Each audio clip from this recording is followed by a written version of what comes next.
Bumaba ako para itapon ang basura nang makita ko ang aking biyenang babae na nagbubuhos ng puting pulbos sa aking pagkain. Hindi nagpahalata, palihim kong ibinigay ang pagkain iyon sa aking asawa para sa hapunan. Nang mag-alas 3 madaling araw, tumawag ang aking kasamahan sa trabaho at sinabi na nasa ospital ang aking asawa. Nang dumating ako roon, natumba sa pagkahimatay ang aking biyenan nang makita niya ang dalawang katawan. Nang mag-alauna medyang madaling araw, ang mahabang pasilyong lumang apartment sa Tondo kung saan ako nakatira ay nalubog sa nakakatakot na katahimikan. Ang hangin lamang ang umaalingaw-ngaw, sumusugal sa mga bita ng sirang bintana sa dulo ng pasilyo, na lumilihan ng tunok na parang tahoy ng kalungkutan. Ang panggalan ko ay Tatiana Maria Cristina de la Cruz, isang clinical pharmacist. Ang aking araw-araw na trabaho ay mga reseta, dosis na nagtatakda ng kapalaran, at ang matapang na amoy ng antiseptiko na nakatanim na sa bawat hiblang ng aking puting Amerikana. Ngayong gabi, ang gutom na kumukurot sa aking tiyan dahil sa preskong hapunan ay pinilit akong mag-order ng mainit na chicken tinola mula sa GrabFood. Ngunit hindi ko inakala na ang mangkok na tinola na iyon ay magiging simula ng malupit na trahedya ng aking pamilya. Habang umaahon ako na may hawak na bag mula sa delivery rider, iniabot ko na ang susi sa pintuan nang biglang dumulas ang aking tingin sa salamin na nakabitin sa ibabaw ng aparador ng sapatos sa may pintuan. Isang dekorasyon na binili na aking asawang si Andres Daniel Reyes sa aming papeles sa pagdadahilan na para makita kung maayos ang damit bago lumabas sa mga bisita. Sa malabong refleksyon, nakita ko ang pinto ng aming silid tulugan na dahan-dahang bumukas at mula roon ay lumabas ng parang magnanakaw ang isang anino. Si Remedios Reyes ito, ang aking biyenang babae. Suot niya ang isang silk na balabal na kulay ube. Hawak niya ang isang maliit na supot at ang kanyang mamata ay nag-aalala habang tinitingin sa pinto ng labasan, parang sinisigurado kung nakabalik na ako. Nagpigil akong hininga, lumukso sa madilim na sulok malapit sa aparador at nakunwaring naghahanap ng nahulog na susi sa aking bag para masubaybayan ang kanyang ginagawa. Lumapit si Remedios sa hapagkainan kung saan inilagay ng delivery rider mula sa GrabFood ang aking order. Sa nanginginig na mga kamay, binuksan niya ang takip ng lalagyan ng tinola at ibinuhos roon ang isang maliit na puting pulbos. Ang kanyang ngalabi ay bumubulong na makamandag ng mga sumpana sa kabilang agwat ay malinaw kong naririnig sa katahimikan ng gabi. Kumain ka, mamatay ka na, baw na lason, sumasakop sa lugar ng aking apo. Dahan-dahan niyang hinalo ang sabaw gamit ang kutsara, nagalang na pinunasan ng tisyu ang pulbos na nakakalat sa gilid ng lalagyan at nagmadaling bumalik sa loob ng silid tulugan. Ang aking puso ay para bang niyakap nga magabakal na kamay hindi sa takot, kundi sa pait na bumabara sa aking lalamunan. Nahintay ako hanggang mahigpit na masara ang pintuan bago ako nangahas na tumayo. Pagpasok ko sa apartment, naramdaman ko ang halimuyak ng mainit na chicken tinola, ngunit sa pagkakataong ito ay hindi ito nagmukhang kaakit-akit. May kakaibang amoy ito.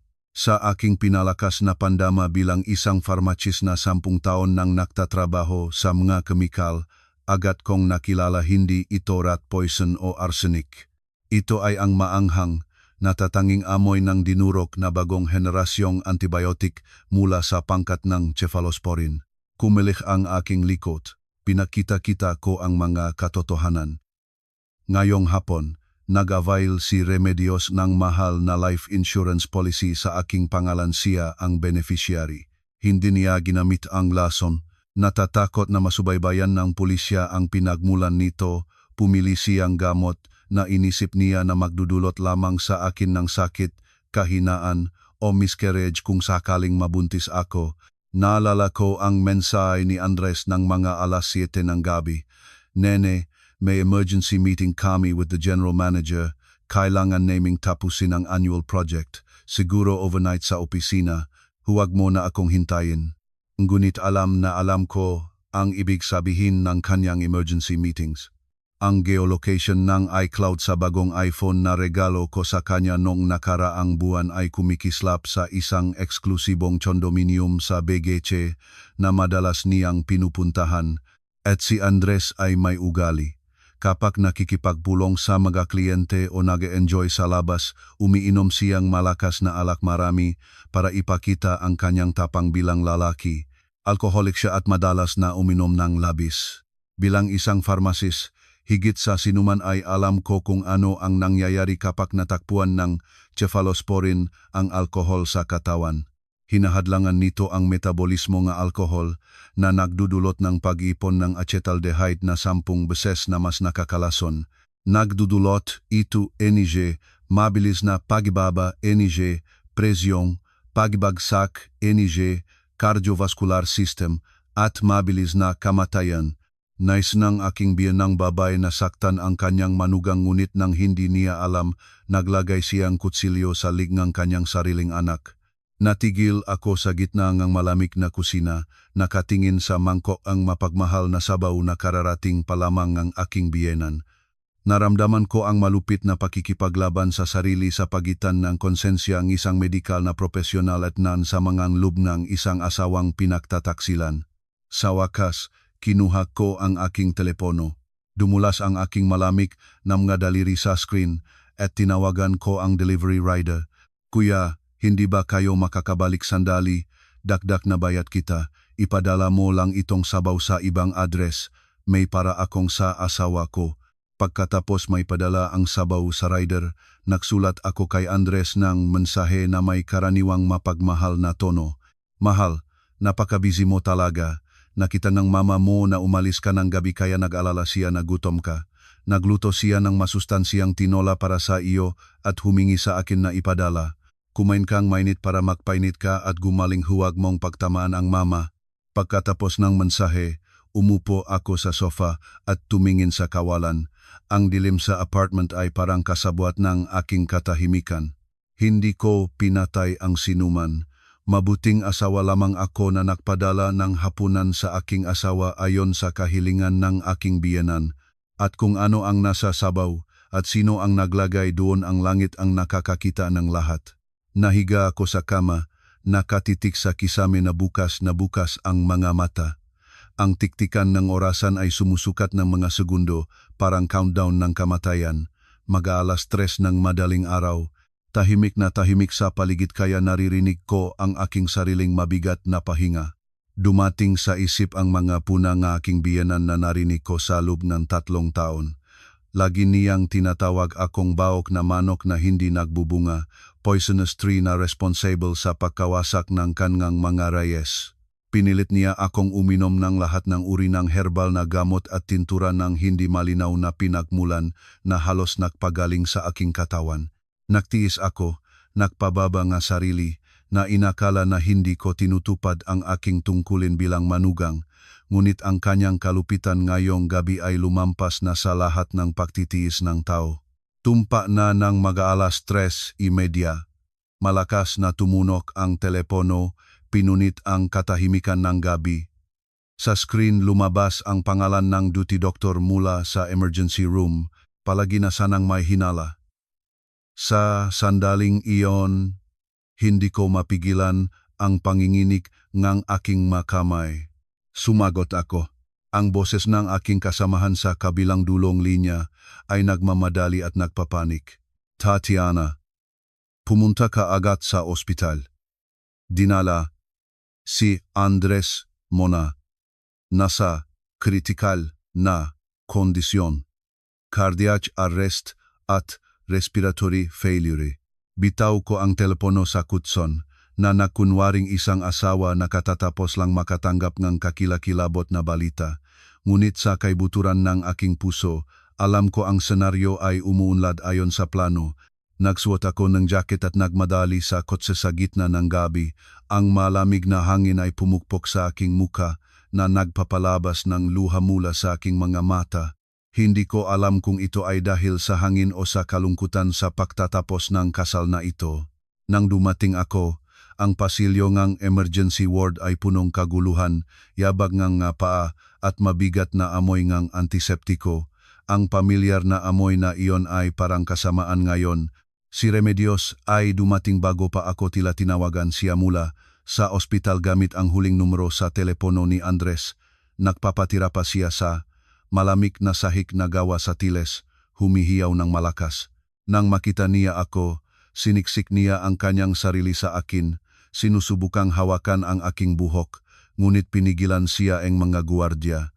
Ikaw, pinatay mo ang aking anak, sigaw niya. Bakit hindi mo kinain ang sabaw? Bakit si Andres ang kumain? Lumabas ang head ng department. Sa pagod at mapagmahal na mukha, umiling siya. Tiningnan niya ako ng may habag. Ginawa namin ang lahat, ngunit napakalala nga, pakalason na, pasyente sa disulfiram kasama nga napakataas na konsentrasyon ng alkohol sa dugo. Ang reaksyon ay nangyari ng mabilis, na nagdulo hindi may babalik na cardiovascular collapse. Pumanaw siya ng mag-aalas 3 ngang madaling araw.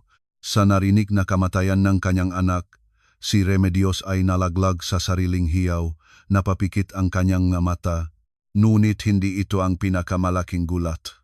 Ang doktor na nagpahinto sandali ay nagdagdag at ang babaeng kasama ni Andres si Cheryl 3 buwang buntis siya.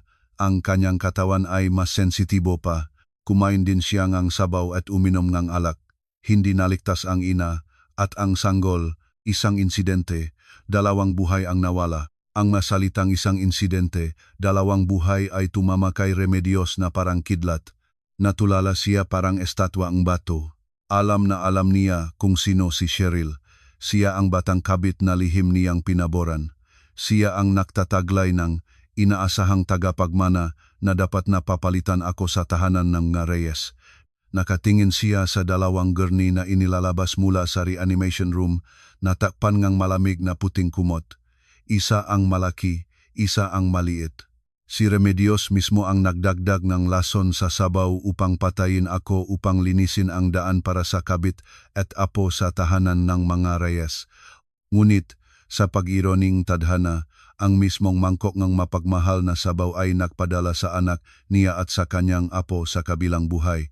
Natitisod si Remedios, hinawakan ang kanyang puso. Ang kanyang magalabi ay tahimik na gumagala. Pagkatapos ay bumagsak siya sa sahig na walang malay. Nakatayo ako, nakasandal sa pader, at tinitingnan ang kaguluhang ito. Patuloy na dumadaloy ang luha sa aking pisngi na katutulong sa pagganap ng papel ng isang asawang nasalanta ng kalungkutan ngunit sa loob mayroon lamang nangingiti na kawalan. Ang hangin sa opisina ng investigador ay makapal sa amoy ng malamig na tabako at tensyon. Nakaupo ako ng harapan sa 2 opisyal, mahigpit na nakahawak sa isang papel na tasa ng maligamgam na tubig na ibinigay sa akin ng isang batang policewoman. Sinubukan kong huwag manginig hindi sa takot kundi sa lamig na nagmumula sa kaibuturan ng aking kaluluwa. Si Remedios ay nanumbalik sa sarili sa ospital, ngunit ang kanyang unang salita pagkagising ay hindi kalungkutan para sa anak, kundi isang galit na akusasyon sa akin. Matatak niyang isinasaad na ako ang naglagay ng lason sa sabaw, na malamig na mamamatay tao ako na nagnanais na mapupuksa ang asawa para sa mana. Ang matandang investigador malinaw na may karanasan sa mga pamilyang dramatiko ay tumingin sa akin nang tumatagos ang paningin na parang sinisikap na sulyapan ang aking kaluluwa. Tatiana, sinasabi ngang inyong biyenan na ikaw ang nakatanggap ngang sabaw at nagdala nito sa bahay. Sinasabi niya na may mga salungatan kayo sa inyong asawa tungkol sa pera at selos. Marahil kaya mo ginawa ang ganon. Itinangay ko sa kanya ang aking namumula na mga mata at naksalita, humihinga ng hirap ngunit malinaw na binibikas ang bawat salita. Investigador, tinanggap ko ang sabaw ngunit pharmacist ako. Higit sa sinuman, naiintindihan ko ang halaga ng buhay ng tao. Kung nais kong masaktan ang aking asawa, daan-daang mas mapagpangarap na paraan ang mayroon ako kaysa mag-order ng pagkain mula sa aking account at hayagan itong ipadala sa kanya. Kinuha ko ang aking telepono mula sa bag, nanginginig pa rin ang mga kamay, ngunit tiyak ang magalaw. Binuksan ko ang app ng smart camera na ini-install ni Andres sa pintuan ng apartment. Inilagay niya ito sa pagdadahilan na proteksyon laban sa mga magnanakaw habang siya ay nagtatrabaho. Ngunit alam ko ang kanyang tunay na layunin para bantayan ako, kung saan ako pumupunta, kailan ako bumabalik, kung kanino ako nakikipagkita. Pagironing tadhana ang makapangyarihang mata na ginamit niya para kontrolin ako ay naging aking tanging kaligtasan mula sa paninirang puri nga aking biyenan. Inilagay ko ang telepono sa mesa at itinulak ito patungo sa ma-investigador. Ito ay video recording na ginawa kahapon ng mag-alas 12:30 ang hating gabi. Lahat ay makikita rito. Sa screen lumabas ang malinaw na video. Makikita rin ang aking sarili na nakayuko, naghahanap ng susi sa bag. Sa sandaling lumiko ako, bahagyang bumukas ang pinto ng silid tulugan. At mula ron ay dahan-dahang lumabas si Remedios sa kanyang ubak kulay na balabal. Ang kanyang mukha sa mahina na liwanag ng pasilyo ay nakakatakot ang hitsura. Mabilis niyang binuksan ang lalagyan ng sabaw. Binuhusan ng puting pulbos at hinalo gamit ang kutsara. Naitala rin ng kamera ang tunok ang kanyang bulong at sumpa. Kumain ka, mamatay ka. Lason kang puno, hindi ka karapat-dapat na maging asawa sa bahay na ito. Sa pagkakita nito, hindi napigilan ng batang policewoman ang isang gulat na paghinga. Ang matandang investigador ay nangusot ang noo at naging matigas ang kanyang mukha. Pinawi ko ang screen. Muling dumanak ang luha sa aking pisngi. Kinapotan akong aking biyenang babae dahil hindi ako makapagbigay sa kanyang apo. Palagi niyang pinainom akong lahat ng uri nga halamang gamot nang hindi niya naintindihan ang maito. Mahal ko ang aking asawa. Nagtatrabaho siya ng mahirap sa gabi kaya nakpadala akong sabaw sa kanya. Sino ang mag-aakala na ginutay niya at nilagyan ng napakalaking dosis ng antibiotic? Biglang pinutol ko ang pangungusap. Iniiwan sa kanila ang espasyo para sa kanilang nga haka-haka para sila mismo ang kumpletuhin ang larawan ng kalupitan ngang ina at inosensiyang kabutihan ng mabuting asawa. Mula sa legal na pananaw, ang aking ginawa ay isang pagpapakita ngang pagmamalasakit.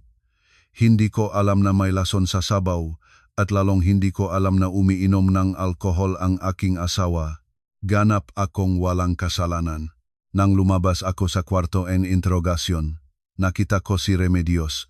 Nakaupo siya nakahandcuff sa bangko, nakatungo, naghihintay en escort papunta sa detention center. Sa pagkakita niya sa akin, nagalit siya na parang isang sugatan na hayop. Sinubukan niyang palapitin sa akin ngunit pinigilan siya en mga pulis. Hindi siya tumigil sa pagsisigawa. Ikaw, alam mo ang lahat at nanahimik. Sinadya mong ibigay kay Andres ang pagkain. Demonyo ka. Tumigil ako, inaayos ang aking kwelyo, tumingin ng diretso sa kanyang mapulang mata, pagkatapos ay yumuko at bulong sa kanyang tenga ng tahimik, lamang upang kami, dalawa ang makarinig ngunit malamig na malamig upang mapalamig ang kanyang kaluluwa. Nanay, mahusay na mahusay kayong maglagay ng lason, isang mangkok ng sabaw lamang at pinigilan ninyo ang buong angkan ng Mareyes. Napapikit ang mga mata ni Remedios. Napaungol siya ng hindi malinaw at bumaksa sa mga bisig ng mga gwardiya. At lumayo ako.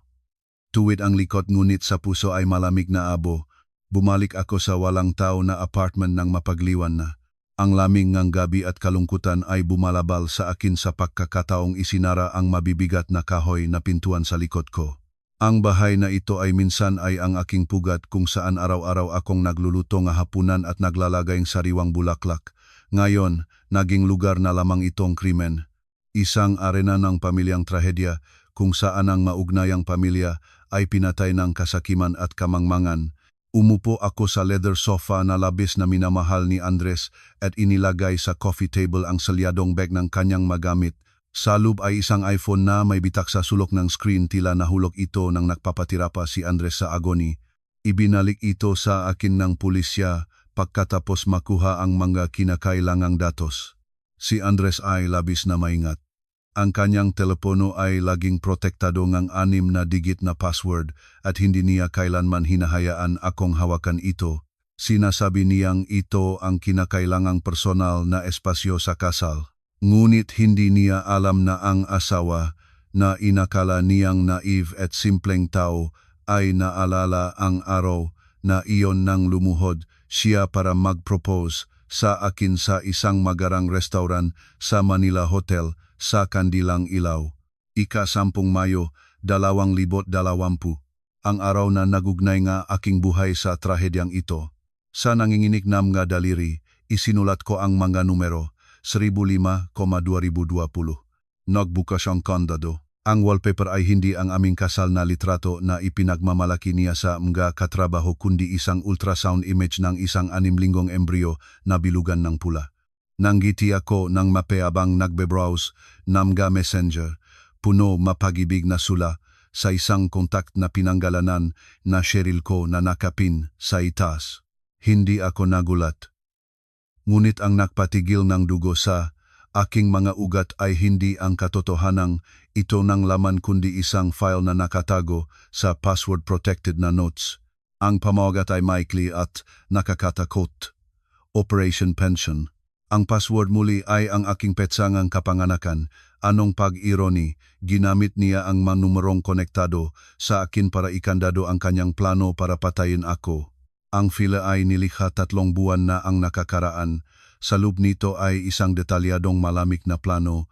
Hakbang 1, bumili ng accident insurance policy sa pinakamataas na halaga, beneficiary, ina at asawa.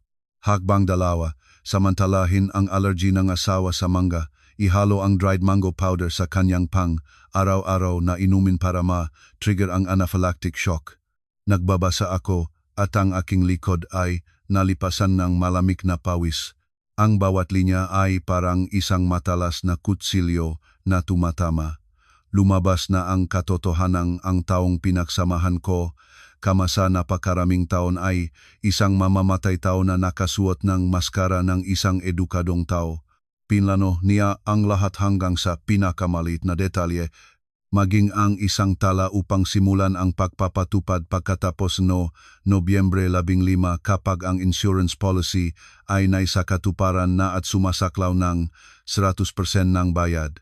Nais niya ang aking kamatayan upang makuha ang malaking insurance at pagkatapos ay may malinis na konsensya ay dalhin sa bahay ang kanyang kabit na may anak at mabuhay ng marangya sa aking libingan.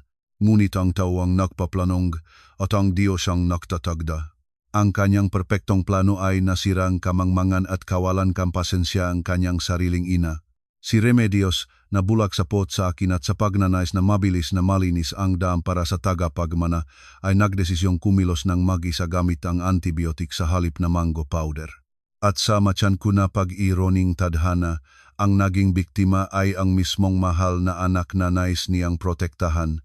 Ibinaba ko ang telepono. Ang pagkasuklam ay bumara sa aking lalamunan hindi sa takot sa kamatayan, kundi sa pagkasuklam sa bulok na kaluluwa na nakatago sa likod ng magandang panlabas na hitsura ng aking asawa. Sa malamig na kwarto, napatawa ako. Ang tawa ay tuyo at punong kalungkutan na tawa sa aking sariling kapalaran at sa malupit na pag-ironing ng buhay. Matiwasay na ang bukang liwewe. Ang mahina na sinang ng umaga ay sumusungaw sa mga kortina na nagliliwanag sa mga maliliit na alikabok na lumulutang sa hangin parang mga naliligaw na kaluluwa. Hindi ako natulog at hindi kumain, umupo lamang ako sa harap ng screen ng computer, patuloy na naglalaan ng katotohanan tungkol sa aking pumanaw na asawa. Sa nakaunlok na telepono, madali akong nakakuha ng access sa mga banking app at e-wallet ni Andres. Ang manumerong nagsasayaw sa harap ng aking mamata ay nagsasalaysay ng isang kwento ng matinding panlilinlang at panloloko. Para sa lahat, kasama na ako, si Andres ay lumikha ng larawan ng isang matagumpay na tao sales manager sa isang malaking kumpanya na may milyon-milyong kita. Ngunit ang katotohanan sa likod ng fasadang iyon ay kawawa. Sa kanyang pangunahing account ay ilang libong piso lamang ang natitira, ngunit ang listahan ng utang ay mahaba, parang lamayan. 10 mensaheng pagangkin mula sa mga financial institution, online lending apps na may nakatakaw na interest, at higit sa lahat 3 credit card na ganap na naubos ang limit. Ang kabuwang utang ay higit sa ilang milyong piso. Napagtanto ko ng may panggigilalas na Ang lahat ng nga taong iyon ay ang kanyang magarang barong Tagalog, makintap na imported na kotse at maluho na bangkete para sa mga kliyente ay itinayo sa bundok ng utang. Ngunit ang pinakanakasakit sa akin ay hindi ang kanyang kahirapan kundi kung saan napunta ang mga pera. Sinuri ko ang kasaysayan, transaksyon sa nakalipas na 2 taon. Daan-daang money transfer, ginawa ng may kahanga-hangang regularidad. Ang tumanggap ay wala kundi si Cheryl ang kabit na sabay siyang namatay. May mga transfer na ilang libo na may paliwanag na para sa damit, para sa spa, ngunit mayroon ding mga halagang daan-daang libo na may mga komento na para sa magulang, pagpapayos ng bahay, para sa kapatid, para sa kotse. Lumabas na ang aking sahod. Ang aming makasamang ipon na may tiwala kong ibinibigay sa kanya para sa investment ay ganap niyang inilabas para paktustusin ang pamilyang kanyang kabit. Kinuha niya ang aking pawis at dugo, ang aking nasakripisyo at pagsisikap ng isang tapat na asawa upang itayo ang ibang pugad sa labas. Nakita ko ang isang transfer na 50,000 piso noong nakaraang buwan. Sa designation ng bayad ay nakasulat, "Maligayang kaarawan, biyenan," ngunit ang tatanggap ay ang ina ni Cheryl, at para sa kaarawan ng aking sariling ina, bumili siyang isang buket ng magabulaklak para 3,000 piso na nagreklamo na mahirap ang panahon sa kumpanya. Isang bukol sa aking lalamunan ang pumigil sa aking pahinga. Pinisil ko ang mouse ng computer ng napakaigpit na, nang puti ang mga knuckle ng aking mga daliri. Hindi lamang niya pinagtataksilan ang aking damdamin, tahasan niyang ninakaw ang aking ari-arian, na ginagawa akong isang may utang na nagbabayad para sa kanyang makasiyahan at kapritsong kanyang kabit. Mabilis ko itong kinopya lahat ng bank statements, screenshots ng mga mensahe ng utang at kahina-hinalang transfer at inimprenta ang lahat sa isang makapal na folder. Sa mundong nga numero, walang lugar para sa pagkakaila o gimmick. Kung saan pumunta ang pera, naroon ang katotohanan. Ang libing ni Andres ay ginanap sa isang funeral parlor sa Quezon City. Sinubukan kong ayusin ang lahat ng may dignidad, hindi dahil sa natitirang damdamin, kundi upang mapanatili ang natitirang reputasyon ng pumanaw at makuha ang simpatya ng publiko. Malungkot na tumutugtog ang musikang libing. Ang mabigat na usok ng insenso ay sumasakit sa mga mata na namamaga na mula sa kawalan ng tulog. Nagdaloy ang mga tao sa walang katapusang agos. Mga ordinaryong salita ng pakikiramay ang humugong sa aking matainga. Sa itim na baro, nakatayo ako sa tabingang kabaong, yumuyukod sa bawat dumating na tao na may ekspresyon ng walang hanggang kalungkutan sa mukha. Ang papel na ito ay kailangan kong ganapan ng walang kapintasan bago bumaksak ang kurtina. Ngunit gayang inaasahan ko, hindi nagtagal ang bagyo. Bandang 10:00 ng umaga, dumating sa funeral parlor ang isang maingay na pulutong, pinunit ang solemne na katahimikan. Nanguna ang isang mag-asawang nasa kalagitnaan ng edad, simpleng nakadamit ngunit may napaka-agresibong kilos. Kasunod nila ang ilang batang lalaki na may tattoo at malupit na mga mukha. Ito ang mga magulang at mga kapatid ni Cheryl. Dumating sila hindi para magsinding ang kandila at magpahayag ang pakikiramay kundi para humingi ng dugo ang kabayaran. Ang babaeng nasa kalagitnaan ng edad, pagkakita sa litrato ni Andres, ay napaungol. Ang kanyang matalas na hiyaw ay nagtagumpay na mapahinto ang musika ng libing. "Diyos ko, anak ko, bakit ka namatay? Ibalik ninyo sa akin ang anak ko, ibalik ninyo ang aking apo." Suminungaw siya, iniyakap ang litratong ngumingiting Cheryl sa lubkang pormang ladrilyo, at may kalabok na inilagay ito sa hapak ng libing sa tabing ang litrato ni Andres. Ang walang kahiyang kilosang iyon ay nagulat sa lahat ng naron. Ang lalaking kasama niya, malinaw na ama ni Cheryl, ay itinuro ang daliri ng diretso sa aking mukha at sumiga, "Ikaw ba ang asawa? Kaya ang asawa mo ay nagkaroon ng aming anak, at dahil sa kanya, namatay ang aming anak. Isang kamatayan, 2 buhay ang nawala. Dapat sumagot ang inyong pamilya. Hindi mo naalagaan ang asawa mo, kaya napatay niya ang aking anak. Ano ang masasabi mo ngayon?" Nag-usap-usap ang pulutong. Ang mamausisa na tingin ay lumubog sa akin tulad ng mga makalason na karayom. Nakatayo ako at pinanood ang mga taong ito na ginagawang palengke ang libing ng aking asawa. Sa loob ko ay walang takot, tanging pagkaduwal sa kakapal ng mukhang tao.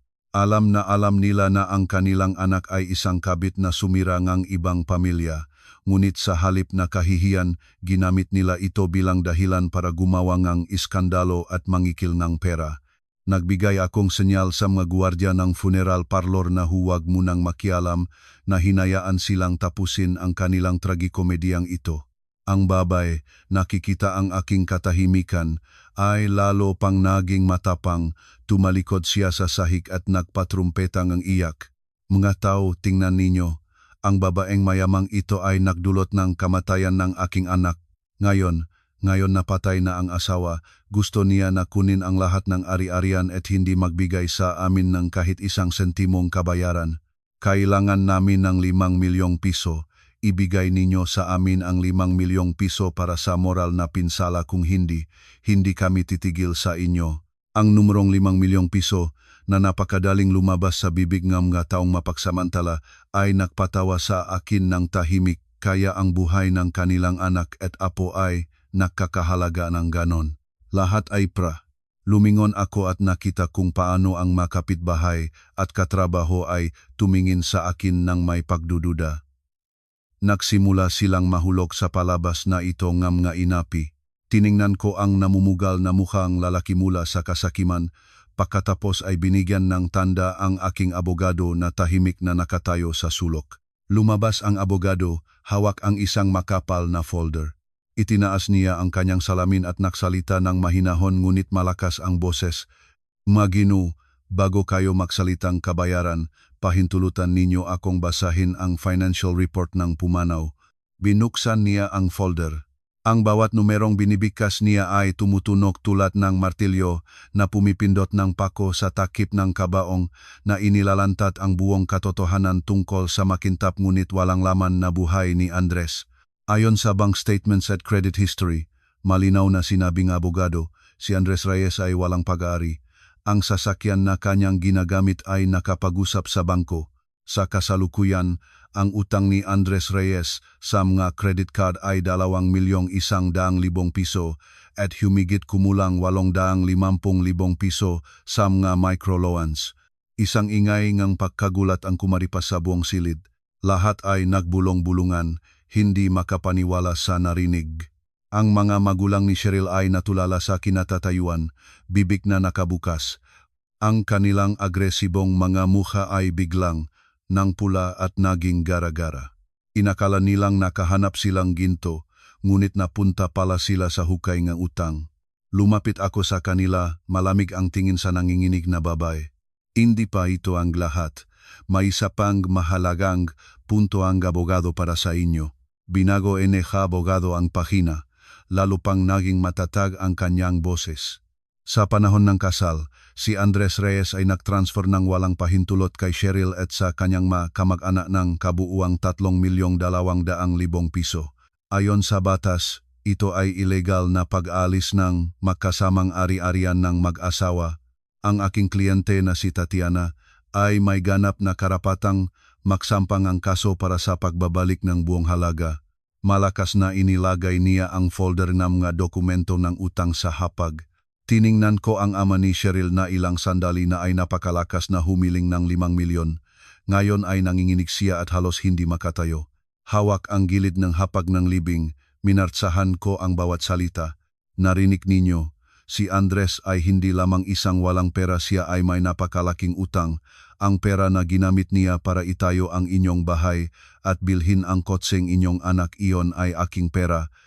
Ngayon siya ay patay na, ngunit ang mautang ay nanatili.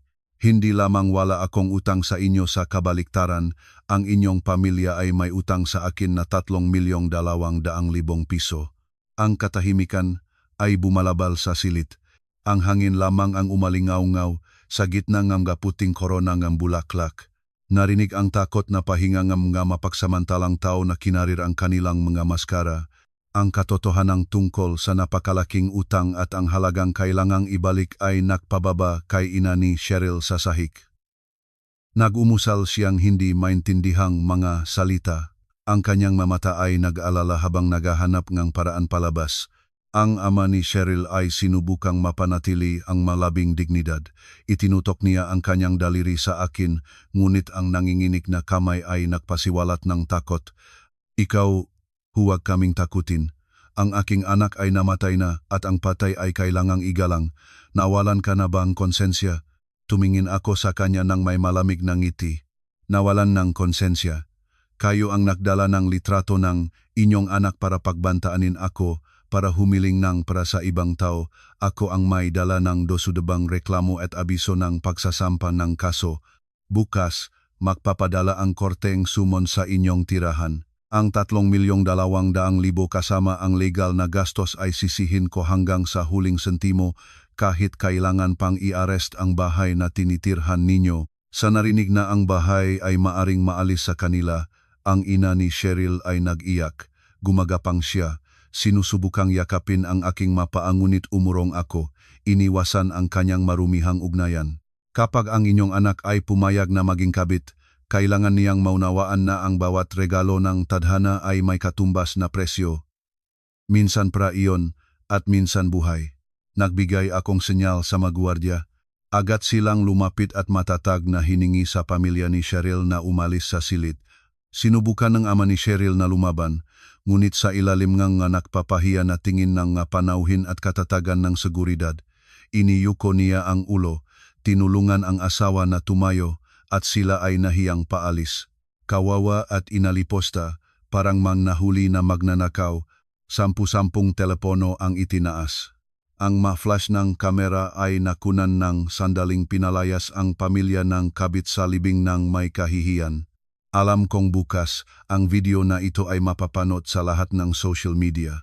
Kinabukasan, nang hindi pa nalanta ang makorona ng bulaklak sa libingan, pinalitan ko ang itim na baro para sa mahigpit na business suite at pumunta sa kumpanya ni Andres. Hindi ako pumunta para umiyak at humingi ng benepisyo. Pumunta ako para gawin ang susunod na hakbang sa paglilinis ng guho ng aking kasal. Nakaupo sa malamig na conference room ng harapan ng head ng HR department at pinuno ng legal department, inilagay ko sa hapag ang flash drive na may lahat ng datos mula sa telepono at computer ni Andres. Pumunta ako dito hindi bilang balo, kundi bilang isang mamamayan na nagulat ng isang krimen. Narito ang katibayan na ang aking asawa ay nakikibahagi sa embezzlement at pag-abusong kanyang posisyon sa inyong kumpanya. Nang gusto ang nunang head ng HR, inilagay niya ang flash drive sa laptop. Sa malaking screen ay lumabas ang mga file manalihim na chat, manapekeng invoice. Sinadyang magtaas ni Andres ng presyo ng mga materyales, tumanggap ng kickback mula sa mga kasosyo. At ang kanyang tapat na kaalyado dito ay si Cheryl, empleyada ng planning department, at ang kanyang kabit. Ang kanilang sulat, puno ng matamis na mga salita na halo-halo sa mga kalkulasyon ng paghahati ng marumihang pera, ay nagpabago ulo sa mga naroon. Ang kabuwang halaga ng pinsala, itinuro ko ang Excel file, ay humigit kumulang 800,000 piso. Karamihan ng perang ito ay na-transfer sa personal na account ni Cheryl at ng kanyang mga kamag-anak. Patay na ang aking asawa. Ngunit ayaw kong mapahiyang ang aking pangalan sa mga marumihang perang ito. Hinihiling ko sa kumpanya na magsagawa ng investigasyon, mapalayas si Andres at si Cheryl postmortem at pigilin ang lahat ng hindi pa nababayarang sahod at bonus para sa pagbabayad ng pinsala. Nahari ang katahimikan sa kwarto. Para sa isang malaking korporasyon, ang reputasyon at transparency ay higit sa lahat. Hindi nila maaring takpan ang pandaraya. Ang resultang pulong ay mahuhulaan. Pinalayas ng kumpanya sina Andres at Cheryl, inalis ang lahat ng kanilang postmortem na bayad at bonus. Higit pa rito, ang legal department ay naksampang kaso laban sa magtagapagmana ni Cheryl ang kanyang mamagulang para sa pagbabayad ng pinsalang tumulong siya para magawa sa kumpanya. Paglabas kong salaming gusaling pangkomersyo, malalim akong humingangang alikabok na hangin ng lungsod na may kakaibang kaluwagan. Ginamit ko ang mangka alituntunin ng lipunan para parusahan ang manggaganit sa pamamagitan ng mga kamay ng kumpanya. Nagbigay ako ang isa pang nakamamatay na suntok sa pamilya ni Cheryl. Na iniwan sila hindi lamang walang anak at walang pera, kundi pati na rin may mga bagong utang. Halos nagpapanik na ang boses ng guwardiya nang tawagan niya ako. Ma'am, may mga taong nagwawala sa harap ng inyong pinto. Nagsasabi silang kamag-anak silang ang inyong asawa. Nangiti ako, binaluktot ang linya at pumasok sa elevator. Ang balita tungkol sa kamatayan ni Andres at sa pagiging lihim na milyonaryo ko ay umabot sa kanilang probinsya ng mas mabilis kaysa sa hangin. Nagising ang kasakiman ng mataong buong buhay ay ni minsan ay hindi nag-interesado sa aming mga gawain. Paglabas ng elevator, nakita ko ang tiyuhin ni Andres na katatandang kapatid ng kanyang ama kasama ang ilang mga tiyahin at tiyo. Nakatayo sila sa harap ng aking pinto na may mga malaking bag na parang lilipat ng tirahan. Nandito na pala ang aming mahal na manugang, dagundong ng tiyo, may mga kamay na nakatanggal sa baywang. Buksan mo ang pinto, dumating kami para tanggapin ang ari-arian. Patay si Andres, kaya ang apartment na ito ay pag-aari na ngayon ng angkan nga Reyes. Hindi namin papayagan ang isang ibang tao na agawin ito. Tama, sumasang-ayon ang mga tiyahin. Narinig ninyo, ang bahay ito ay pinagpagurang pag-ari ng aming pamangkin. Wala kang karapatang ibenta ito. Dapat iwan mo ito sa mga kamag-anak para sa tulong ng kaluluwa. Nakatayo ako, nakasandal sa pader at pinagmasdan ang sirkong ito. Sila ay parang mabuwitra na lumiparan dahil sa amoy ng patay. Mahinahon kong kinuha ang sertipiko ng pagmamayari mula sa aking bag. Tingnan ninyo ng mabuti, magagino. Ang apartment na ito ay binili ko at ganap na naitatag ng 3 taon bago pa ang kasal ko kay Andres. Sa sertipiko, ang pangalan ko lamang ang narito. Ito ay aking personal na pag-aari, hindi makasamang ari-arian at lalong hindi mana na maaari ninyong hatiin. Namula ang mukhan tiyo, sinubukan niyang makipagtalo. Kapag nakasal, lahat ay iisa. Si Andres ay nakapag-invest din ditong maraming lakas. Natawa ako habang dinadial ang code sa electronic lock. Nag-invest gamit ang kanyang mautang sa credit card o ang prana inuwing ang kabit niya. Sa usap din naman, ayon sa batas ng mana, ang tumatanggap ng mana ay tumatanggap din ng mautang. Si Andres ay may utang sa mga bangko at mga kolektora na higit sa 3 milyong piso. Kung gusto ninyong ituring ang inyong sarili na kanyang pamilya at mamanang kanyang karapatan maligayang pagdating, ibibigay ko sa inyo ang lahat ng kanyang kasulatan ng utang. Binuksan ko ang pinto at inimbitahan sila ng may kilos. Ang makamagana na parang hindi naniniwala sa narinig ay nanatili pa rin. Ang kasakiman ay pinilit silang manatili. Dumura ang tiyong balat ng mani sa aking makintab na parke floor. Huwag kaming takuting ng mga utang. Nasaan ang papel? Kahit may utang man, nanatili ang bahay. Matitirang tirahan namin rito at makikita namin kung ano ang gagawin mo. Kumawi siya sa mga tiyahin at umupo sila sa sofa, itinaas ang mapaa sa mesa na parang ito ay kanilang probinsyanong club. Tiningnan ko ang nakakalat na balat na mani, ang makamaruming pananak mamansa na aking maliwanag na carpet. Naubos ang aking pasensya. Nang hindi nagsasalita, inilabas ko ang telepono at ayon ang voice recorder ng aming pag-usap. Pagkatapos ay naktuktok ang pintuan, hindi kanilang mapusok na katok kundi ang determinadong pagtuktok ng isang kinatawan ng autoridad. Tinawagan ko ang pulis sa lugar nang makita ko sila sa surveillance camera sa lobby. Mga kasama sa pulisya, mahinahon kong sinabi, tinuturo ang tiyo, ito ay aking pribadong ari-arian. Ang mga taong ito ay pumasok ng walang pahintulot, ginagambala ang kaayusan at nagbabanta sa akin. Humingi ako sa kanila na umalis, ngunit tumanggi sila at sinusubukan nilang angkinin ang aking ari-arian. Sa pagkakita ng pulisya, natamema ang tiyo. Ano mga kasama, kami ay mga kamag-anak. Dumating kami para bisitahin ang pamangkin namin. Ang pagbisita ay kailangan ng pahintulot ng may-ari, mahigpit na sinabi ng pulis. Kung hinilingan kayong umalis at nanatili kayo, iyon ay paglabag sa batas. Hinihingi kong ipakita na lahat ang kanilang mga ID at sumama sa amin sa istasyon. Dito ang abogado ko ay nagbigay ng panghuling suntok. Pahintulutan ninyo akong ipaliwanag. Ayon sa Artikulo 1178 ng Civil Code, ang matagapagmana ay may pananagutan sa mga utang ng matay sa loob ng halaga ng minana.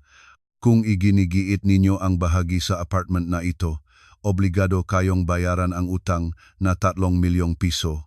Sino ang gustong tanggapin ang mana, mangyari pong pumirmang kasunduan para tanggapin ang utang. Malakas na inilagay niya ang folder ngam, magakasulatan ng utang sa hapag. Sa mga salitang utang at 3 milyon, biglang naktayo ang matiyahin na parabang nasunog. Ay, wala kaming alam, magayos na kayo mismo, malate na kami para sa huling bus. Ang tiyo, na nakatingin alternately sa papel at mga pulis, ay pinawisan. Nag-aalala lang naman ako para kay Tatiana. Nag-isa na siya. Ang buong pulutong na ilang sandali ay napakapatay, ngayon ay nagtutulakan palabas, hindi nangahas na lumingon. Isinara ang pintuan na ibinalik ang katahimikan sa apartment. Nagpasalamat ako sa pulisya at abogado, pagkatapos ay umupo sa sahig at nagsimulang pulutin ang mga balat ng mani.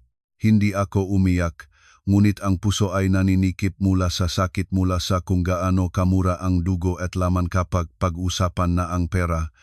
Naisip ko na pagkatapos magtanan ng mapagsamantalang kamag-anak, maari na akong huminga ng maluwag ngunit ang tunay na bagyo ay nagmula sa virtual na mundo. Ang aking telepono ay pumutok ng mga notification mula sa social media. Nagpadala ang isang kaibigan ng link na may nangangamba na mensahe. Tatiana, tumingin ka ng mabilis. Ang pamilya ng babaeng iyon ay pinagtatawanan ka sa online. Sinasabi nilang halimaw ka. Sa nanginginig na kamay, pinindot ko ang link. Sa mata ko ay sumulpot ang luhang mukhang ina ni Cheryl. Namamaga ang mata. Nakaupo siya sa isang simpleng, upahang kwarto.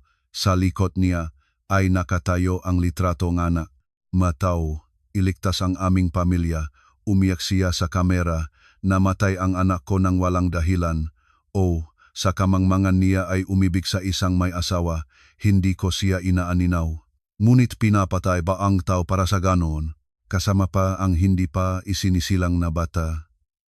Alam ngang asawa na may lason ang sabaw, ngunit sinadya niyang ipadala ito sa aking mahal na anak para mapalis sila. Pinatay niya nang hindi sarili ang ginagamit para makaligtas siya. Idinauta na ama ni Cheryl, may para siya, may koneksyon. Walang nakikinig sa amin, simpleng tao, at ngayon nagsampa pa siya ng kasolaban sa amin. Humihingi siyang ibalik ang pera na binibigay nga manugang sa anak namin, gusto kaming palayas niya. Ang mapanlinlang na kwentong ito, na may puserong luhang buhaya, agad na ginawa akong isang masamang mangkukulam sa matang libu-libong tao sa internet. Dumakdak ang mga komento, napakamalupit na babae, ang kabitay tao rin, bakit papatay ng bata, mababawg na at masama pa, magdanas ng hatol, boykot ang babaeng giyon. Nagbabasa ako at naramdaman ang pagkilos ng kalamig sa aking likod, hindi sa takot, kundi sa pagkakagulat sa kung gaano kadaling manipulahin ang mga tao. Hindi nila alam ang katotohanan. Sapat sa kanila ang makita ang mas malakas na umuyak. Handa silang ipamukha ang putik ang isang taong hindi pa nila nakikita. Pinawi ko ang screen. Sa labas ng bintana ay nakliwanag ang lungsot, ngunit sa aking kaluluwa ay kadiliman. Ang pamilya ngang asawa ay naging bulo. Ang asawa ay isang traidor, at ngayon ang lipunan ay gustong ilubog ako sa kasinungalingan. Ngunit nagkamali sila. Ang dating Tatiana ay marahil umiyak at nagpaliwanag. Ang kasalukuyang Tatiana ay dumaan na sa napakarami upang masira. Hindi ko papayagan silang ilihis ang publiko. Hindi ko papayagan ang mga magnanakaw na humihiyaw ng huwag kaming nakawin na gumaganap ng biktima sa aking pihati. Nakaupo ako sa harap ng computer, at ang asul na liwanag na screen ay nagliwanag sa aking malamig at walang emosyong mukha. Ang livestream ng pamilya ni Cheryl ay tumatagal na ngang higit sa 1 oras. Ang bilang mamanonood ay lumakpas sa 50,000. Ang mga kaibigan at katrabaho ay tumawag, nakiusap sa akin na sumagot, isara ang mga komento, gumawa na kaitano. Ngunit lahat sila ay sinagot kong isa, ang pinakamabuti ay darating pa. Hindi ko isinara ang mga komento at hindi tinanggal ang mga pang-iinsulto. Hinayaan ko ang galit ng pulutong na umabot sa rurok nito. Sa aming panahon ng post-truth, ang katahimikan ay hindi ginto, ang katahimikan ay ang pinakamatulis na talim na naghahanda para sa nakamamatay na suntok. Alam ko na kapag labis na ang emosyon ng pulutong, ang lohika ay patayin at sa sandaling iyon, ang hubad na katotohanan ay magdudulot ng pinakamapanirang epekto, isang higop ngang malamig na kape. Ang kapaitan ay tumulong sa akin na maktipon. Tinawagan ko si Iggy, isang kilalang mamamahayag na nagtatampok sa mga legal na paksa na nakipag-ugnayan ako ng maaga. Iggy, ang temperatura ay umabot na sa kinakailangang antas. Burahin mo na ang unang bala. Ang pamagat ay dapat na nakakagulat, ngunit ang nilalaman ay malamig, mga katotohanan lamang, walang emosyon. Huwag mag-alala, tumawa siya sa telepono. Lahat ay handa. Nang mag-alas 8 gabi, mababaliktad ang lahat sa social media. Tumpak na ng ikawalong gabi, lumabas ang isang eksklusibong artikulo na may pamagat, nakagugulat na katotohanan sa likod ng mangkok ng kamatayan. Sino talaga ang salarin? Agad na ibinahagi ko ang link ng diretso sa mga komento sa ilalim ng livestream ng pamilya ni Cheryl na may maikling caption, "Katotohanan narito. Tingnan muna bago kayo umusga." Sabay dito, 10 malalaking Facebook page at TikTok account ay nagpost ang video mula sa aking pintuan ang trump card na hawak ko hanggang sa huli. Sumabog ang social media ngunit sa pagkakataong ito, ang hangin ay humihip sa ibang direksyon. Ang malinaw, hindi na-edit na video ay nagpakitang lahat. Nanood ang mga manonood ng may pagkakatakot habang nagtatago si Remedios sa gabi, nagbubuhos ng puting pulbos sa sabaw, ang kanyang mukha ay nakakatakot ang hitsura habang gumagalaw ang mga labi. Ang kanyang bulong na kumain ka, mamatay ka, baw ka, ay inilabas sa mga subtitle. Walang salitang mas kapanipaniwala kaysa sa video na ito. Ang opinyon ng publiko ay lumiko ng 180 degrees. Ang mananumpa sa akin ay ngayon ay bumabagsak sa livestream ng pamilya ni Cheryl. Diyos ko, itong babaeng biyenan ay gustong patayin ang manugang, ngunit pinatay pala ang anak. Itong matanda ay demonyo, chikawawa ang asawa ay may kabit, at sinubukan pa siyang patayin ng biyenan ngunit kami siya ipinuri. Ang makomento ng pahingi ng tawad sa akin at mga sumpa sa sina Remedios at pamilya ni Cheryl ay dumating bilang baha na nilunot ang kanilang pekeng mga iyak. Sa screen ang ina ni Cheryl ay sinusubukan pa ring sumagot sa alon ng kritiko, paulit-ulit na sinasabing ang kanyang anak ay inosenteng biktima. Iniling ko ang ulo at pinindot ang enter. Inilabas ang ikalawang bahaging ang katibayan. Sa pagkakataong ito ay hindi mga video kundi mga screenshot ng pakikipausap mula sa telepono ni Andres at ang pinakamahalaga, ang nakakatakot na tala na Operation Pension. Ang mamalamig na linya ay lumabas sa harap ng libu-libong manonot.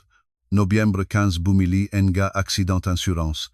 Disyembre 20 ihalo ang mango powder sa smoothie. Matindi ang allergy en asawa. Maganda ang pekeng adrenaline para papalitan. Kasabay nito ay nalatala rin ang mga fragmon ng pakikipag-usap nina Andres at Cheryl.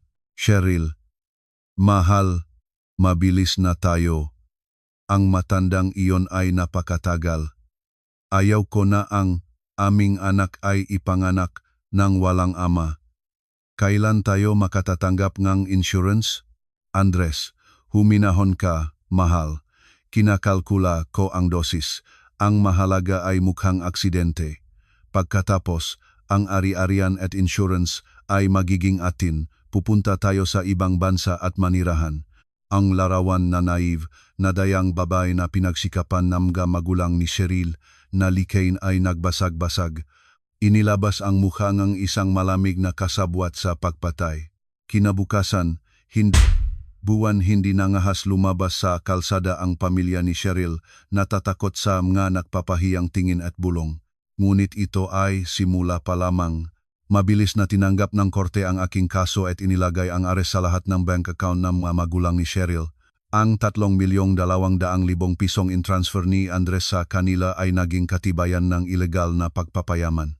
Ang may-ari ng apartment kung saan nakatira sila ay agad na pinalayas sila, ayaw makihalubilo sa isang pinakalamaan na pamilya. Nakaupo ako sa kotse sa kalapit at pinanood kung paano nila, kawawa, hinihila ang kanilang lumang maleta habang inihahagis ng may-ari ang kanilang manggagamit sa bangketa. Ang ina ni Cheryl ay nakaupo sa lupa at humihiyaw, ngunit sa pagkakataong ito, walang lumapit para umaliw. Ang nga dumadaan, nakikilala sila, ay uminok ng may pagkasuklam. Tumawag sila sa mga kamag-anak sa probinsya, ngunit umabot na doon ang masamang balita, at lahat ay tumanggi. Walang pera, walang tirahan, tinanggihan ngang lipunan, nalaman nila kung ano ang ganap na kalungkutan. Namatay ang anak nila dahil sa kasakiman, at ngayon sila mismo ay namamatay ng panlipunan dahil sa kanilang sariling kasakiman. Ganyan ang presyo ng pagtutulot sa kasamaan. Inutos ko sa driver na magpatuloy. Ang parusa para sa kanila ay higit na sapat na. Hindi ako banal para magpatawad sa mga nagnanais ng aking kamatayan, ngunit hindi rin ako demonyo para mangaliposta sa kapihatian ng iba. Isang babae lamang ako na sinusubukang ayusin ang kaguluhan sa guho ng aking buhay. Isang linggo ang lumipas at nagdala ng nakapapalasang balita ang aking abogado mula sa detention center. Si Remedios ay nagpakita ng kakaibang magawi. Binubuhat-buhat niya ang kanyang ulo sa pader, sumisiga, kumakain ng sabon, at nakikipag-usap sa sarili. Ang kanyang abogado, isang matandang tuso, ay agad na nagsampan petisyon para sa psychiatric evaluation. Sinusubukan niyang patunayan na si Remedios ay nagdurusa ng schizophrenia at ang pagpatay ay ginawa niya sa estado ng kawalan ng malay. Kawalan ng malay, pinigasan ko ang aking mga kamao. Isang taong nakaalam kung aling antibiotic ang bibilhin, kung paano ito gigurutin, kung paano piliin ang tamang oras para ibinuhos ito sa pagkain kawalan ng malay. Ito ay isang butas sa batas, buntong hininga ng abogado. Kung ang evaluation ay magpapatunay na may sakit siya, hindi siya mapupunta sa bilangguan, ipapadala siya para sa mandatory na paggamot. At pagkatapos ng ilang oras, kapag naging stable ang kanyang kondisyon, maaari pa silang palayain. Sa akin ay kumukulong lahat. Pinatay niya ang kanyang anak, ang hindi pa isinisilang na apo, at ang ina nito, at higit sa lahat, malamig niyang gustong patayin ako. At lahat ng ito ay maaring ipaliwanag bilang kahibangan kung makakaiwas siya sa parusa. Saan ang katarungan? Biglang nag-apoy sa aking alaala ang isang gunita ng 3 taon na ang nakakaraan. Pumunta kami ni Andres sa isang fertility clinic. Pumasok siya ng mag-isa sa kwarto ng doktor para sa mga resulta. Nang lumabas siya, sinabi niya na walang problema sa kanya, sa akin ang problema. Mula nun, namuhay ako na may pakiramdam ng pagkakasala, tinitiisin ang kahihiyan ng aking biyenan. Ngunit paano kung naksinungkaling siya? Kinabukasan, pumunta ako sa parehong klinik. Ang pangunahing doktor ay matandang kaibigan ng aking ama. Ipinaliwanag ko ang sitwasyon, ipinakita ang death certificate ni Andres at hiniling na makuha ang kanyang lumang medical record. Tatiana, sabi ng doktor, mabigat ang buntong hininga. Naalala ko, sinabi sa akin ni Andres na sinabi niya sa iyo ang lahat. Nagkaroon siya ng azoospermia, ganap na kawalan ng spermatozoa dahil sa genetic abnormality. Ang posibilidad na magkaroon ng anak ng natural ay 0. Natihilan ako. Nangangahulugang lahat ng mga taong iyon ay malupit akong niloko. Nagdurusa ako dahil sa isang kasalanang wala. Ngunit higit pa rito ang kahulugan. Ang sanggol na tinatangkilik ni Cheryl, ang tagapagmanang pinagsikapan ni Remedios para sa lahat, ay walang kinalaman sa angkan ng Mareyes. Nakiusap si Andres sa akin na huwag itong sabihin sa iyo, idinagdag ng doktor. Sinabi niya na ang kanyang pagkalalaki ay hindi hahayaan sa kanya na aminin ito. Nanggiti ako ng mapait. Ang kanyang pagkalalaki ang naghalaga ang maraming taon ng aking kahihiyan. Humingi ako noong notaryadong kopya ng buong medical record ni Andres. Sa cryobank ng klinik ay napanatili ang isang sample ng kanyang biological material na ibinigay niya 3 taon na ang nakakaraan. Sabay dito, ang aking abogado ay nag-areglo sa mga forensic expert para makuha ang tissue sample ng fetus mula sa katawan ni Cheryl. Ang 2 sample na ito ay magiging susi na magsasara ng lahat ng pintuan para sa kaligtasan ni Remedios. Sa arawng pagdinig, ang langit ay natatakpan ng asuprero ng mga ulap. Nakaupo ako sa unang hilera. Ang abogado ni Remedios ay tiwala sa kanyang tagumpay gamit ang trump card ng kawalan ng malay. Nang dalhin siya, halos hindi ko nakilala sa nakayukong, maputing matanda ang aking dating biyenan. Nag-umusal siyang hindi malinaw, nag-ugoy, umawit ng maorasyon. Ang palabas ay nanghimaksik. Ang kanyang abogado ay may kumpiyansa na nagsalita. Kagalang-galang na korte, ang aking kliyente ay nagdurusa na mental na karamdaman. Ang shock mula sa kamatayan na kanyang anak ay nagpalala na kanyang kondisyon. Kumilos siya sa estadong ang kawalan ng malay sa ilalim ng impluensya ng halusinasyon. Nagpresenta siya nisang tumpok ng mga medical certificate. Nakaupo ako ng hindi gumagalaw, pinanood kung paano niya ginagawa ang pagkabalif. Ngunit dito, kinuhang fiskal ang salita isang matigas na lalaki sa kalagitnaan ng edad. Kagalang-galang, ang pangkat ng pag-usig ay ganap na tinatanggihan ang argumento ng depensa. Mayroon kaming katibayan na ang maaksyon ng akusado ay sinadya, pinlano at may malinaw na motibo. Hindi ito gawang ang kawalan katuturan. Lumapit siya sa kanya. Sinasabi ng depensa na ang akusado ay nagkaroon ng halusinasya ay gustong patayin. Ngunit ang surveillance camera ay nagpapakita kung gaano kalamig niyang inihanda ang lason, pinili ang oras at tinalakpan ang magabakas. At higit sa lahat, ang motibo. Paulit-ulit niyang sinabi sa makapitbahay na gusto niyang mapupuksa ang manugang upang makapagdala ng tagapagmana sa bahay. Kaya nasaan ang tagapagmanang iyon? Kung siya ay nasa delirium, ang motibo nga akusado ay kasakiman at bulag na paniniwala sa pangangailangan ng pagpapatuloy ng kan. At upang patunayan ang kanyang malamig na pagkalkula, hinihiling namin na isaalang-alang ang isang bagong katotohanan. Isang medikal na katotohanan na ganap na magbabagong diwang kasong ito. Sa malaking screen ay lumabas ang mga medikal na dokumento ni Andres at mga resultang kamakailang pagsisiyasat. DNA, kagalang-galang, kumunok ang boses ng fiskal. Inaringan ng akusado ang kanyang maaksyon sa pangangailangan na protektahan ang angkan. Ngunit, sa pag-ironing tadhana, ang angkang iyon na desperado niyang pinangalagaan ay ilusyon lamang sapagkat ang kanyang anak na si Andres Reyes ay ganap na baog. Isang huni ang kumaripas sa buong silid. Natulala si Remedios. Ang kanyang pag-awit ay biglang tumigil. Iniangat niya ang ulo at sa kanyang nga mata ay wala ng pagkabalif tanging gulat. Sa screen ay pinapalaki ang konklusyon ng DNA test. Ang huling linya ay nakasalungguhit ng pula. Ang mga resulta ng pagsusuri ay nagpapakita na ang tissue sample ng fetus ng anak ni Cheryl ay walang biological na pagkakaugnay sa biological material sample ni Andres Reyes, posibilidad ng pagkakaama 0%. Sa silid ay nahari ang patay na katahimikan. Natulala si Remedios. Ang kanyang bibig ay bumukas ngunit walang lumabas na tunok. Ang maskarangang pagkabalif ay nahulog. Inilalantad ang mukha ngang isang taong ang mundo ay kararating pa lamang gumuho. Ginawa niya ang lahat para sa isang apo tagapagmana na naging banyagang anak pala. Ang kanyang anak ay hindi lamang baok, kundi niloko rin ng kabit. At siya, isang buting ina, ay naging instrumento sa trahedyang ito. Nilason ang sariling anak gamit ang sariling mga kamay. Tumayo ako at tiningnan siya sa mga mata. Nanay, tingnan ninyo ito, katotohanang itinago ng inyong anak sa inyo ng 3 taon. Alam niya na siya ay baog. Alam niya na ang bata ay hindi niya, ngunit nanahimik siya upang akitin ang inyong pera para sa pagtanda at makuha ang aking insurance. Inakala ninyong matalino ang inyong ginagawa ngunit pawang piyon lamang kayo sa kanilang laro. Pinatay ninyo ang inyong nag-iisang anak para sa isang banyagang bata. Hindi, impossible. Nagsisinungaling ka, sumigaw siya. Sinabi ni Andres na anak niya iyon, ipinakita niya sa akin ang ultrasound, ang aking apo, ang aking tagapagmana.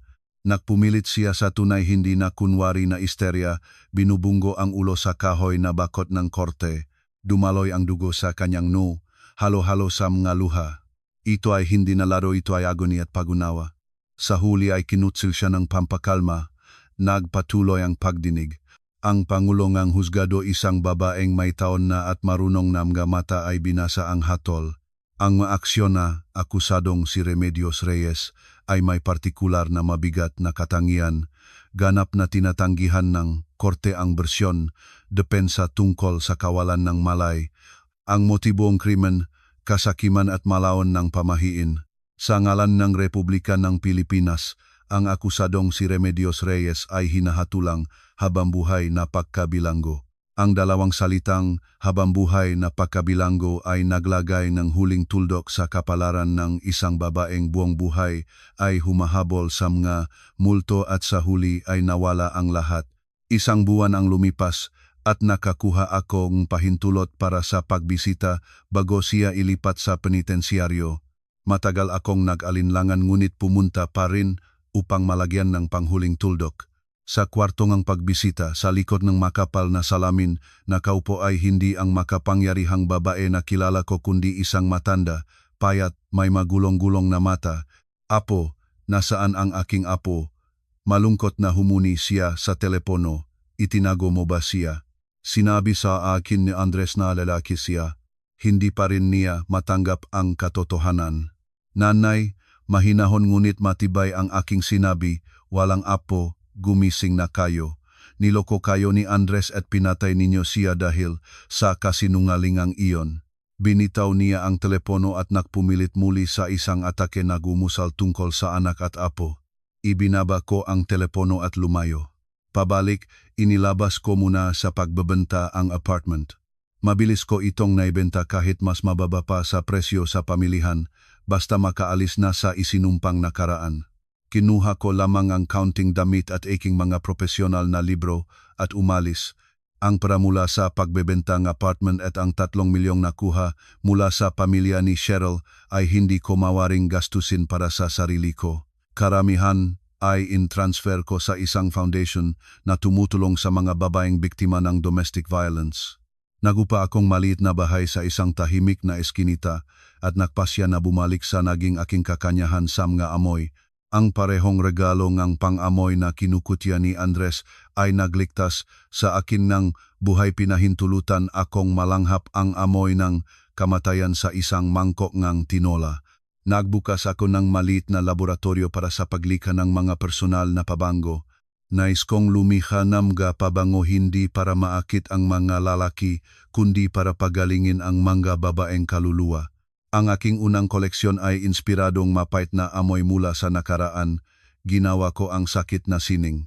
Sa simpleng pagtatanghal ng aking brand sa gitna ng mga panauhin ay nakita ko siya ang parehong investigador na nag-imbestiga ng aking kaso. Hindi siya naka-uniforme, nakasimpleng puting barong siya at sa kamay niya ay isang bouquet ng mga puting lirio. Maligayang pagbati, Tatiana, sabi niya sa may na Boz. Bumili ako ng isa sa iyong magapabango para sa aking nanay. Sinabi niya na sa loob nito ay nararamdaman ang karanasan ng isang malalim na babae. Nakatayo kami sa ilalim ng kolda, nakatingin sa tahimik na kalye. Ang inyong kaso ay ang pinakamasalimuot sa aking karera, inamit niya. Alam ko na hindi kayo ganon naive. Hinulaan ko na ginamit ninyo ang kanilang plano laban sa kanilang sarili. Ngunit nanahimik ako sapagkat ang batas ay nangangailangan ng katibayan at ang buhay ay minsan ay nangangailangan ng katarungan at karapat-dapat kayo sa kalayaan. Tinakpan ako ng kanyang masalita, naunawaan niya ang lahat mula pa sa simula. Hindi ko alam kung ano ang darating, ngunit hindi na iyon mahalaga pa. Ang kaligayahan para sa akin ngayon ay hindi ang pagganap ang isang lalaking masasandalan kundi ang kakayahang matibay na tumayo sa sariling mapa, punasan ang masariling luha at lumikha ngang sariling kagalakan. Malalim akong humingangang hangin ng gabi amoy nga katahimikan at kapayapaan. Ang buhay, kasama ang lahat ng kalungkutan at kagalakan nito, ay nasa aking makamay na sa wakas.